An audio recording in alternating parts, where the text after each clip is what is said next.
সরকার পক্ষে কখনো এটা করা সম্ভব না। আমাদের সবাইকে এগিয়ে আসতে হবে এবং সবার অবস্থান থেকে উপলব্ধি করতে হবে এই শহরটা আমাদেরকে শহরটাকে ঠিক করতে হবে। আমরা নির্বাচন আগে স্লোগান দিয়েছিলাম যে আমার আগে আমরা, আমাদের আগে দেশ, সবার আগে বাংলাদেশ। তো আসলে সত্য কথা বলতে কি যে এইটা যদি আমরা উপলব্ধিতে আসে তাহলে কিন্তু আমরা ঠিক করতে পারবো। আমরা চেষ্টা করছি দূষণ কমানোর জন্য। যেমন আমরা কিছুদিন আগে ইটভাটা মালিকদের সাথে বসছিলাম, আমরা ব্লক যারা বানায় তাদের সাথে বসছিলাম। দূষণের জায়গাগুলো আমাদের ডক্টর লেলিন উনি অত্যন্ত চমৎকার ভাবে বলেছেন যে আসলে বায়ু দূষণের কারণে অনেক রোগ হচ্ছে এবং অসংখ্য রোগের কথা উনি উল্লেখ করেছেন। আমি নোট করেছি, যেহেতু সময় কম আমি বেশি বিস্তারিত বলছি না। তো আমরা কিন্তু বলেছি যে, এবং ওইখানে মিটিং এর পরে মাননীয় প্রধানমন্ত্রীর নেতৃত্বে গত 18 জুলাই আমাদের উনি ডেকেছিলেন তেজগাঁ কার্যালয়ে, আমরা বসছিলাম। তো এখানে বায়ু দূষণ নিয়ে মূলত আমরা ইটভাটা নিয়ে বেশি কথা বলেছি, কারণ ইটভাটা এখনো কাঠ পোড়ানো হচ্ছে বাংলাদেশে। বলে যে কি বলে, হ্যাঁ, তো এইভাবে করা হচ্ছে। তার জন্য আমাদের ইটভাটার উপর আমরা পরিষ্কার নির্দেশনা দিয়েছি।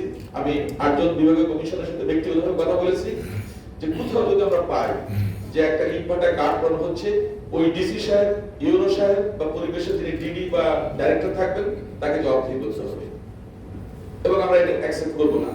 বাংলাদেশে এখন প্রায় 300 উপরে মনে হয় ইটভাটা এখনো কাঠ পোড়াচ্ছে, আমাদের কাছে তথ্য আসছে। এই 300 ইটভাটাকে আমরা বন্ধ করবই, মানে যেহেতু এটা একটা মৌলিক কাজ এবং এটা অবৈধ। এখানে কিছু ব্যাপার আছে যে বৈধতা আমরা নিচ্ছি কিন্তু দেখা যাচ্ছে কি অবৈধ কাজ করছি, সেগুলো আমরা ঠেকাতে অনেক ক্ষেত্রে কষ্ট হচ্ছে, বাট যেগুলো অবৈধ সেগুলো ঠেকাতে কোনো কষ্ট নাই।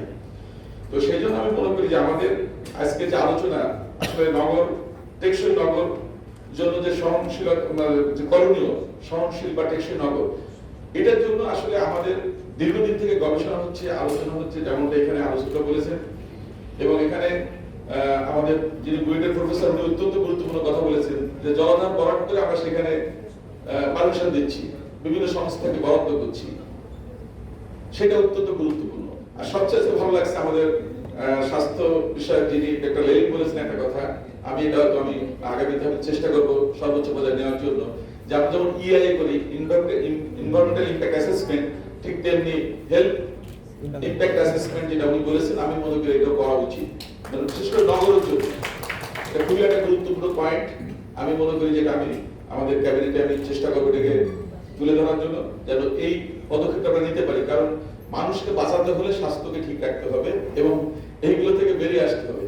আর সুস্থ মানুষ যদি না থাকে তাহলে একদিকে প্রোডাক্টিভিটি কমে যাচ্ছে, আমাদের নগরটাও কিন্তু রুগ্ন হয়ে যাচ্ছে। কিন্তু আমাদের মাননীয় প্রধানমন্ত্রী একটা উদ্যোগ নিয়েছেন যেটা খুবই আশাব্যঞ্জক, যে আমরা হাসপাতাল বা ঔষধ শিল্প এগুলো না করে বরং কিভাবে রোগ কমানো যায়, মানে প্রতিরোধ করা যায় বা সচেতন করা যায়, সেটার জন্য আমরা রোগ নিয়ে করবো। তার বাড়ি থেকে কনসালটেন্সি করবো যে আপনি খেয়ে না, এটা খেলে এই রোগ হবে, এটা করলে এইভাবে হবে। সারা বাংলাদেশে তো আমরা এগুলো করতে পারি, তাহলে আমি মনে করি যে রোগের পরিমাণটা অনেক কমে আসবে। কারণ আমাদের অসচেতনতা, খাদ্য অভ্যাস, এগুলোর কারণে কিন্তু এই রোগগুলো বেশি হচ্ছে। তো এখানে আরো আমাদের প্রতিবন্ধী ভাই যিনি পক্ষ থেকে যে কথা বলেছেন যে রেস্কিউ প্ল্যান বা প্রতিবন্ধীদের যে চিন্তা ভাবনা, এটা আসলে আমরা এখন আস্তে আস্তে বাড়তেছে কিন্তু আসলে এরকম দৃশ্যমান হচ্ছে না। আমি মনে করি এখানে আরো কাজ হওয়া দরকার এবং আরো উদ্যোগ নেওয়া দরকার, এবং সেক্ষেত্রে বিশেষ করে যারা বিভিন্ন সেক্টরে কাজ করছে তাদের সহযোগিতা খুবই দরকার। এটা ছাড়া মনে করেন আমাদের এখান থেকে বেরিয়ে আসা সম্ভব না। আর নগরীর জলবদ্ধতা হচ্ছে আমাদের অন্যতম সমস্যার অন্যতম কারণ। এটা কিন্তু আমাদের অসুস্থতার কারণে বেশি হচ্ছে।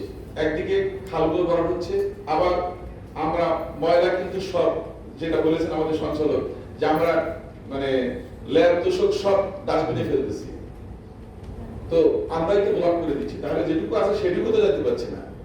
আর সবচেয়ে বড় কথা, সিঙ্গেল ইউজ পলিথিন নিয়ে আমরা কিন্তু গত মাস থেকে অভিযান শুরু করেছি। ইতিমধ্যেই আমরা প্রচুর পরিমাণ পলিথিন উদ্ধার করেছি। আমাদের কোস্ট গার্ডই মনে হয় কমপক্ষে 10 টনের উপর পলিথিন উদ্ধার করেছে, সিঙ্গেল ইউজ পলিথিন। এবং আমাদের প্রায় 50 টনের মতো আমরা গত কয়েক মাসে উদ্ধার করেছি। আমরা 100-র উপরে অভিযান চালিয়েছি এবং 200 থেকে উপর মামলা হয়েছে, জরিমানা আদায় হয়েছে প্রায় 19 কোটি টাকার মতো, কিন্তু আমরা থামাতে পারছি না। এর জন্য আমি মনে করি আমরা যদি বাইরে যদি কমায় দিই, যেমন আমি গেছি সেদিন অনেক কিছু আছে, এখন আমরা বিকল্প খুব বেশি পাইনি, বাট অনেক কিছু বিকল্প আছে। যেমন আমাদের যে ফল বাজারে সেখানে পলিথিন বিক্রি করছে, কিন্তু সেখানে কিন্তু দরকার নাই, কিন্তু মানে সিঙ্গেল ইউজ পলিথিন। তেমনি আপনার মনে করেন পেঁয়াজ, রসুন, আদা, হলুদ এইগুলোর ক্ষেত্রে কিন্তু সিঙ্গেল ইউজ পলিথিনের দরকার নাই। আমরা যদি এগুলোকে কমিয়ে আনতে পারি, আমরা যদি সচেতন হয়ে যদি না নিই, তাহলে কিন্তু প্রোডাকশন কিন্তু ফল করবে। কিন্তু যখন সাইডটা তৈরি হবে না, তখন কিন্তু প্রোডাকশন কমে আসবে। সুতরাং আমি মনে করি যে এটার জন্য আমাদের সবাইকে মিলে কাজ করতে হবে, এবং আমাদের যে মানে দূষণ কমানোর জন্য এটা কিন্তু একটা বড় জায়গা। কিন্তু এখন মাইক্রোপ্লাস্টিক নিয়ে কথা হচ্ছে, বা এই যেগুলোর কথা হচ্ছে, এগুলো আমরা সবাই জানি, বুঝতেছি যে সিগের ভিতরে আসছে, খাবারের ভিতরে চলে আসছে। সুতরাং আমাদের স্বাস্থ্য একেবারেই হুমকির মুখে পড়ছে। তো এইগুলো থেকে বেরিয়ে আসতে হলে সবার সহযোগিতা লাগবে, এবং সরকার এই ব্যাপারে আন্তরিক।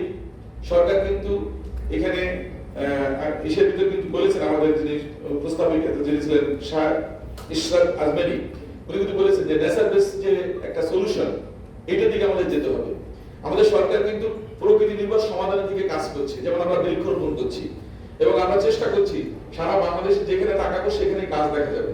মানে এরকম একটা পরিবেশ আগামী 5 বছর আমরা রেখে যেতে চাই, যেন আমাদের তাপমাত্রা কমে আসে, আমাদের প্রাকৃতিক বৃষ্টির পরিমাণ বাড়ে, এবং আমাদের অক্সিজেনের পরিমাণ যেন আমরা সাপ্লাই বেশি হয়। এগুলোর জন্য আমরা কিন্তু কাজ করছি। তেমনি আমরা কিন্তু খাল খনন করছি আমাদের যে জীববৈচিত্র্য উদ্ধার করার জন্য, ফিরিয়ে আনার জন্য। এবং এই যে ঢাকা শহরে খাল খনন যদি করা যায়, তাহলে দেখা যাচ্ছে যে আমাদের জলবদ্ধতা কিছুটা হলে কমিয়ে আনা সম্ভব হবে। তো এটার জন্য আমাদের খানিকটা সহযোগিতা করতে হবে, কারণ কোথাও অবৈধ কোনো কর্মকাণ্ডকে ঠেকাতে গেলেও কিন্তু একটা বিশৃঙ্খলা তৈরি হচ্ছে। আমরা যদি সত্যিকার অর্থে নাগরিকের উপলব্ধি করি না শহরটা আমাদেরকে সুরক্ষা করতে হবে, আমাদের এটার যে স্বাস্থ্য সেবা বা অন্যান্য সেবা সবগুলো নিশ্চিত করতে হবে, তাহলে কিন্তু সম্ভব হবে।